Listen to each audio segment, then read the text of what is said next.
weak U.S. diplomatic security in Libya was drawn down further in the weeks before the September 11 attack on the consulate in Benghazi that resulted in the deaths of 4 Americans including the ambassador to Libya, a congressional committee hearing revealed Wednesday.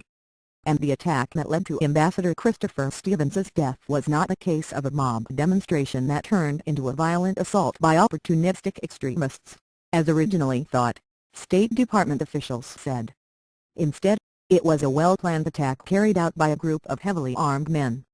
The attackers are "Thank you for trying verbose. This recording will go away once the product has been purchased."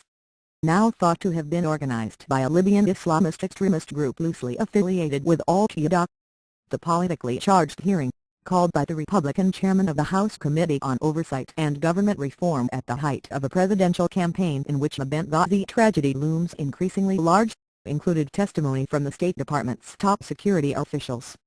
Also appearing was an officer from the Utah National Guard who was the security officer of the Tripoli embassy from February to August. Lieutenant Col. Andrew Wood told the committee in a prepared "Thank you for trying verbose. This recording will go away once the product has been purchased" statement that the State Department had refused to extend the 16-member site security team he led over his months in Libya and that by September, the weak security situation in Benghazi was worsening. The top State Department security official confirmed to the committee that his request for the team to be extended into October was denied, but he cautioned the committee against concluding that merely extending the team would have made a difference in Benghazi. The ferocity and intensity of the attack was nothing that we had seen in Libya, or that I "Thank you for trying verbose. This recording will go away once the product has been purchased. Had seen in my time in the Diplomatic Security Service," the security official, Eric Nordstrom, told the committee in a prepared statement.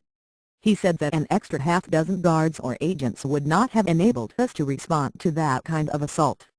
Wednesday's hearing took on a political hue in part because it was called even though Congress is on recess in the run-up to the November general election. The committee chairman, Del Azar of California, also initiated the House investigation into the Justice Department's Fast and Furious gun tracking program that went awry and resulted "Thank you for trying verbose. This recording will go away once the product has been purchased." In U.S. guns falling into the hands of Mexican criminals. Representative Issa spearheaded the drive to have Attorney General Eric Holder be found in contempt of Congress. But Issa sounded less partisan in opening Wednesday's hearing on Benghazi. Emphasizing what he said is the apolitical purpose of his committee's inquiry, he said the hearing would serve to identify things that clearly went wrong and what the benefit of hindsight will be as the government works to enhance the security of America's diplomats. Issa also praised Secretary of State Hillary Rodham Clinton, formerly a senator from New. "Thank you for trying verbose. This recording will go away once the product has been purchased." York, for extending her department's full cooperation to Congress. Issa did grill another testifier, Charlene Lamb, the Deputy Assistant Secretary of State for Security, telling her that her statement about the Benghazi security profile on September 11 being deemed adequate somehow does not ring true.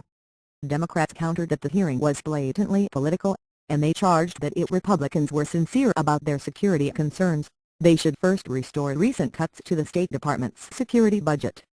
The committee's ranking Democrat, Elijah Cummings D. of Maryland, told the hearing it was "Thank you for trying verbose. This recording will go away once the product has been purchased." Republicans who had cut hundreds of millions of dollars from security budgets for U.S. overseas missions.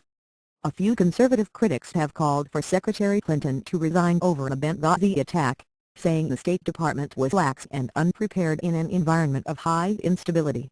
But most ire has been reserved for President Obama's ambassador to the United Nations. Ambassador Susan Rice said in a series of television appearances just days after the Benghazi attack that the information available suggested that a mob demonstrating over an anti-Islam video had been used by armed extremists to mount their "Thank you for trying verbose. This recording will go away once the product has been purchased." Assault. Republicans called that depiction defective after additional information revealed that no demonstration took place that night outside the consulate. In his prepared remarks, the State Department's Undersecretary for Management, Patrick Kennedy, said Ambassador Rice had described the attack as information gathered as of September 16 had painted it. "The information Rice had at that point from the intelligence community is the same that I had at that point," Mr. Kennedy said. We have always made clear that we are giving the best information we have at the time. And that thank you for trying verbose. This recording will go away once the product has been purchased. Information has evolved. Kennedy said that the security in Libya, as for all U.S. embassies, was based on the considered judgments of experienced professionals on the ground and in Washington, using the best information available. The assault that occurred on the evening of September 11, he added, was an unprecedented attack by dozens of heavily armed men.